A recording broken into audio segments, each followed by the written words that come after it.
across Syria, the scars of more than a decade of war remain impossible to ignore. The civil war may be over, but for many Syrians a return to normal life still feels like a distant reality.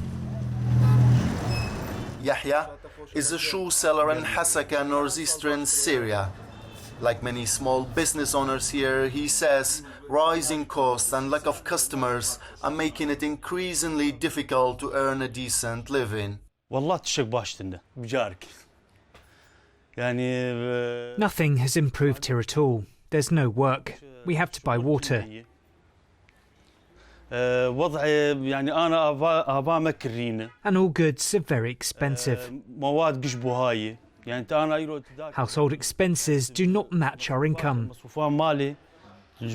because there are no sales and the cost of living is high. This region was a major fault line during the nearly 14 years of civil war, with various armed groups vying for control. From January 2014 till October 2017, Raqqa was a stronghold for the so-called Islamic State. The fall of the regime of Bashar al-Assad in 2024 marked the beginning of a new chapter for those who live here. We are now entering Raqqa, a city that was the center of Syrian conflict for more than a decade. For years, it was administrated by the Kurdish-led Syrian Democratic Forces, and now it's run by the Syria's interior government, reflecting the political and security changes taking place across the country. The collapse of the Assad regime gave rise to Syria's new leader Ahmed al-Shara, who has pledged to revitalize the economy and put national interest first. The United States and European Union have subsequently eased sanctions as Damascus seeks to rebuild its economy. In a good relationship with AnewZ spoke to Raqqa's governor, and he hopes that the signing of a ceasefire and integration deal with SDF earlier this year will usher in a period of stability.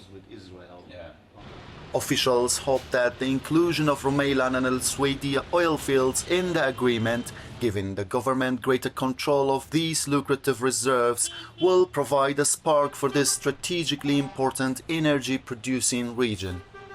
The entry of General Security Service into Hasakah, a sign of Damascus turning that agreement into direct control over the region and its strategic energy assets.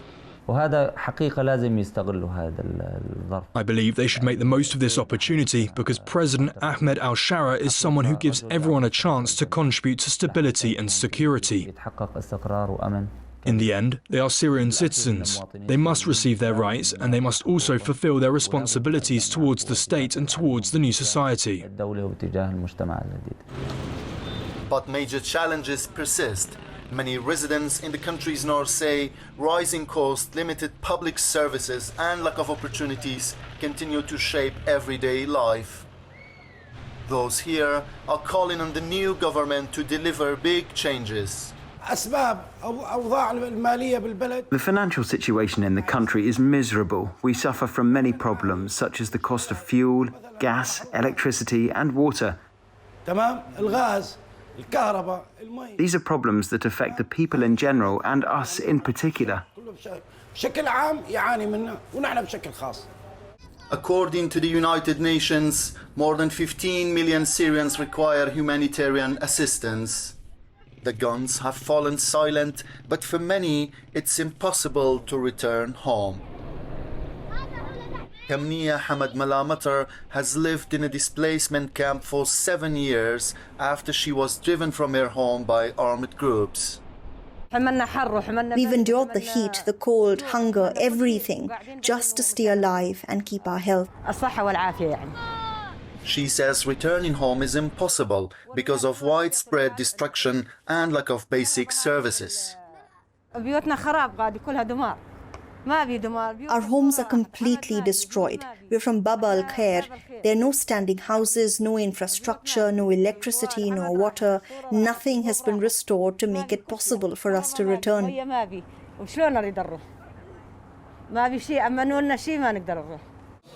Roughly half of the population is believed to have been displaced during the conflict, putting a major burden on healthcare providers. AnewZ visited the Hasakah National Hospital, the only one in the area with incubators, which also struggle with unreliable electricity and severe shortage of essential medical supplies. People here need comprehensive health care. Unfortunately, neither our public hospitals nor generally the private hospitals provide fully integrated health care. At Hasakah National Hospital, we face major challenges such as shortages of medicines, medical equipment and medical supplies. More than 3.5 million Syrians have returned home since the fall of Assad regime. Despite the challenges, Syrians remain hopeful that they can build a better future together. I only want to study in my language, work together and remain in Syria so that we can build it together. That's all I want. As the nation seeks to transition from conflict to reconstruction, concerns linger over the competing political currents still flowing across Syria. This is the Euphrates, one of Syria's most important waterways, closely connected to the history and the daily life of people here. During the years of war, this was a shifting line of control between different forces across the country. Today, control of the Euphrates is no longer just a military matter. It is also central to water access, resource security, and the movement of people and trade across the region. Officials warn that those power struggles are yet to be resolved, especially in areas home to diverse ethnic and religious communities including Kurds, Arabs, Christians and Yazidis. The government has pledged to reunify Syria and declared Kurdish as a national language, but assimilation concerns linger. There was fear, and today there is still fear.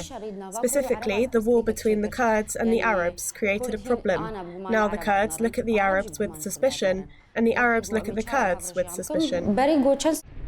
Officials are hopeful that peaceful coexistence is possible. But Raqqa's governor warns that Syria's future is also shaped by wider regional dynamics. Despite Azerbaijani mediation efforts, Syria remains a theater for wider regional power struggle. In northeast Syria, Turkish-backed operations against autonomous structures are weakening the Kurdish-led administration and helping Damascus restore central control. In the meantime, Israel is targeting Syrian military infrastructure, including air bases, a move analysts say is aimed at preventing the rise of a strong Turkish-backed state while maintaining a southern buffer zone against Iranian-backed groups. Such interventions have renewed fears over the country's long-term security architecture and vulnerability to external interference. Syrians have already lived through years of war, so people are unfortunately accustomed to external interventions. However, if we want Syria to prosper, develop further, and catch up with advanced countries after 15 years of war, and indeed after decades of broader challenges, we need stability. Across Hasakah and Raqqa, residents describe a fragile transition. Years of conflict have left economic hardship, pressure on basic services, and uncertainty about what comes next. After more than half a century of rule under the Assad regime, Syrians have an opportunity for a fresh start, they say, but a pathway to stability is not guaranteed. Binar Fayek for AnewZ in Raqqa, northern Syria.